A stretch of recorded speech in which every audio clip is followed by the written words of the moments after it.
Hi there, I'm Edwin Palmer, and welcome to Edwin's Book Corner. I'm very excited today as I have the pleasure of speaking with Emily Alter, the author of the gay romance novel Liberated. So hi Emily, I'm looking forward to hearing your answers to the 6 questions I have for you. Thanks for coming on the show. Hi, thanks for having me. I'm super excited to be here. I'm exhilarated you've taken the time to talk to me. So Emily, can you please tell my viewers a little bit more about yourself? So, I'm a pansexual author, yes that fact is kind of important, of queer romance. I write both man-loving man and woman-loving woman. I live in Spain. I'm studying psychology. Well, I just finished my degree actually, and I'm starting a master's on this September and on social psychology, but it's gonna be relevant because in my books the thing is what I focus on is, well, romance obviously, super queer characters, even though there's a debate of what that means, but yeah, I just, the important thing for me is the telling stories about queerness and queer stories, and just but also diverse stories when I tackle social issues and disability, mental health, different problematics. Like for example, my first book, More Than Family, it's about the gatekeeping in the publishing industry, or and Trust, which is the first book in my current series, Demands. One of the characters has generalized anxiety disorder. Yeah, I just want my stories to be queer and to be diverse and to be in the context that we're currently in, with all the problematics that we find while living here. And yeah, that's pretty much it. So let's get to my first question. Where did you find the inspiration to write Liberated? So the thing is, I don't think there was like a specific point or story that inspired me to write Liberated. It was more like I'm really into theater and Broadway and musicals and all of this stuff, and I really like theater people, and I wanted to have that in a book and write about that person and their personas. I really was into that. I'm also very into politics and into journalists and political journalists, and so I guess that they would make like a nice couple, I guess, like they would fit. And then it was just little things that I kept, like adding into the story. Like, for example, everyone was complaining that I never wrote my dog into the stories, and so yeah, that's how Joshua got Sasa, because to represent my dog, kind of. And yeah, just little things, and then the characters just telling their story. When did the idea to write this story pop into your head? Can you describe the moment? So the thing is, I kind of answered a bit about this in the previous question, right? Like, there wasn't one like inspirational thing that drove me to write the book, the same way that I didn't think there was just one moment, and I don't think that's how my writing process work anyway. Like, yeah, like one day I can get like this character pop in and suddenly I have to write him, or he won't set up, or but I don't think that that's not how my writing process works, so I can't describe a moment or you know, like I started to think that I really wanted to write like a Broadway guy, and then it kept growing and evolving, and I kept, because you know I'm very much a plotter. I have to, you know, have like a scheme of how things are gonna work and where everything is leads. So yeah, I started to, you know, create this character, and then I started to uh, write their story and how it was gonna go, and the other characters, who they were going to be, how they were going to affect both Joshua and Rob. And yeah, but no specific moment, I don't think. Why did you write a love story about two young men instead of two young women? Isn't that kind of like a problematic question though? I mean, like, there's this discourse within the community, and it's completely valid, and it's within the own voices movement. And again, I'm completely on board with all of this. But see, here's the thing: not only is just happens that this question is mostly asked towards women in a way that, in lots of ways, can feel lots of the time like it's about, you know, invalidating the woman and their work. It's also like, yeah, I do think it's important we ask ourselves this, and that this is something that concerns us, especially when you know, when certain stereotypes or problematic things are being, you know, written and represented within books. But I also think that yeah, and we have to ask ourselves why are we writing with this group of people, whether they're gay men or people with mental health issues, or, you know, every group of people that can be considered vulnerable in the society. And of course, the fetishizing of gay men is a problem and can be a problem, and it has been a problem in the community. But the thing is, we learn about this and we keep growing. And also the another point is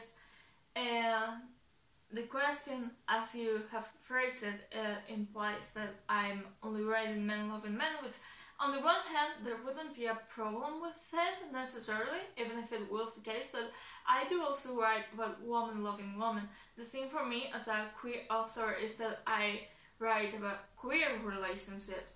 Sometimes I write about men loving men, sometimes I write about woman loving woman, and in fact my next release is about two women who are gonna, you know, love each other. I can't spoil it, but I can. Yeah, I don't think like it's just the story and the characters, and wanting to write about queer love in whichever shape it takes. Who did you base the characters on? So who did I base them on? Well, I don't think that they are based on one specific person, but I do take traits from, you know, other people near me, or famous people at some points. Like, for example, Autumn, the Joseph's roommate, she was like, in my head she looked like Montreux Bergdorf, who is a model and an activist. And so, like, at the time I was writing Liberated, and the whole controversy happened surrounding her, and I really like her. So yeah, Autumn was based on her pretty much. And then there are like certain features of other characters. Like, for example, Joshua's physique is a bit based on Andrew Keenan Bolger. Basically because I do love him, and I do love all the roles that he's done on Broadway. And I think he's adorable, and he fit a lot with, you know, my character and how he would look like. And also, well, the dog, I think I've already mentioned him. Well, in the book, it says C basically because there were already too many men, so the pronouns were gonna get a bit confusing. But yeah, Sasa C is based on my dog. She is just as hyperactive as he is, and kind of sometimes not the most obedient dog, but she's lovely and she loves everyone, just like my dog does. But yeah, there wasn't like this big person that I based everything on. I don't think. Why did you let the story take place in New York City, Los Angeles, and Austin? Why those places? Well, like I said it there. I mean, it would make more sense to me. I mean, I wanted Joshua to be a Broadway actor, and I wanted him to be like really famous. You know, this is not a book about an aspiring young actor. He's an established actor, and he already has everything going on in his life.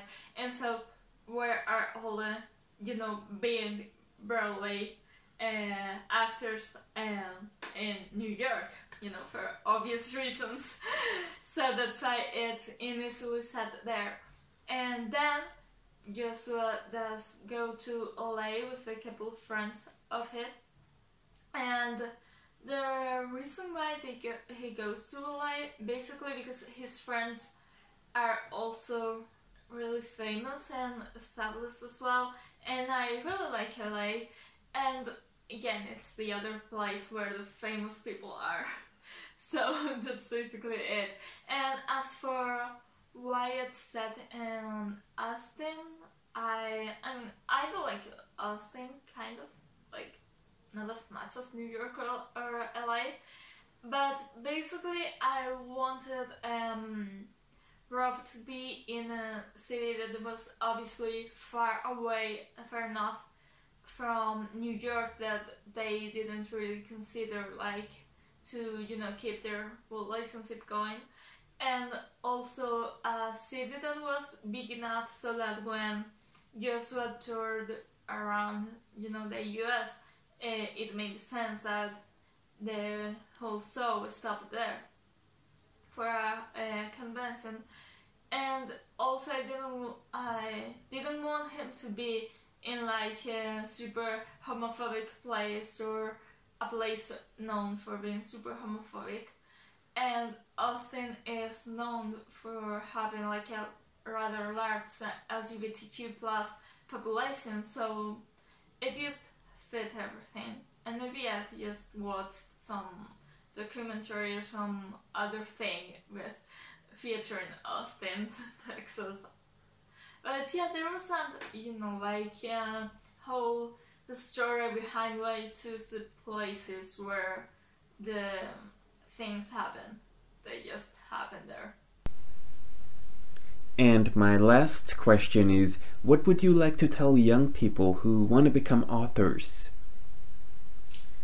So my girlfriend says that I should, you know, say just do it and hold on next to, and that would be it.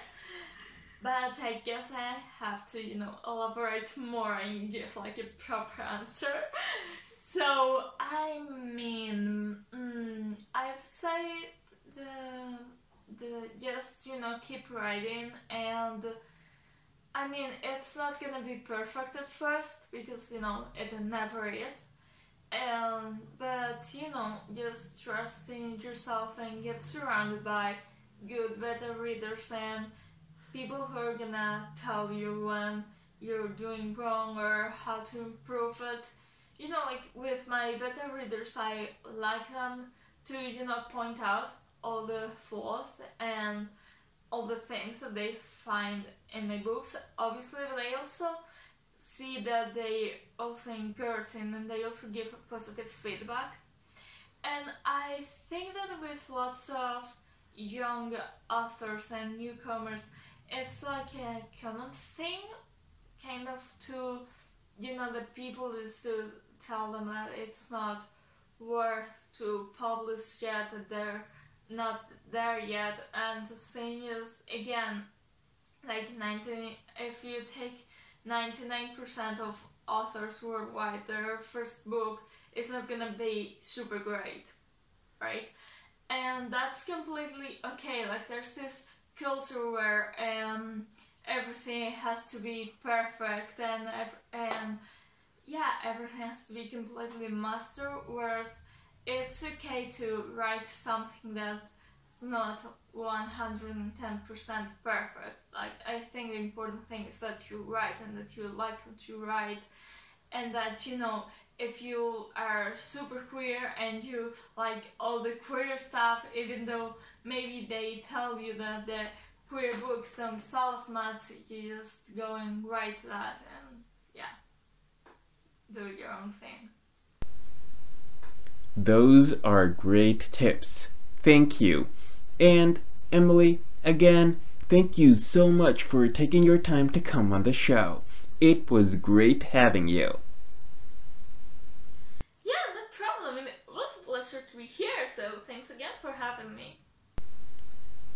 If you want to find out more about Emily Alter, you can visit her website, you can follow her on Twitter, and buy her book Liberated on Amazon. You will find these links below this video. Be sure to subscribe to my channel and watch this series from the start. Next Friday, I'll be back with my final video in my Figures of Speech series. We're gonna learn how to write an antithesis, or antithesis, as I keep saying throughout the video. Till then, I only want to say 3 things. Thank you for watching, have a great day, and bye for now.